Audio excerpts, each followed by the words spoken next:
Welcome to our guide on mastering Microsoft Excel formulas. In this video, we will explore how these powerful tools can enhance your data analysis and efficiency. First, let's understand the basics of Excel formulas.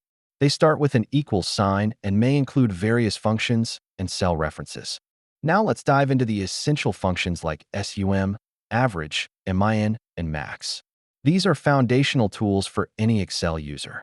Conditional logic is powerful in Excel. The if statement allows you to make decisions based on specific criteria. Lookup functions like VLOOKUP and HLOOKUP can save you time by searching datasets quickly and accurately. To analyze data effectively, we use COUNTIF and SUMIF. These functions help count and sum based on specific criteria. Text functions like concatenate, left, right, and MID allow for powerful manipulation of string data in your spreadsheets.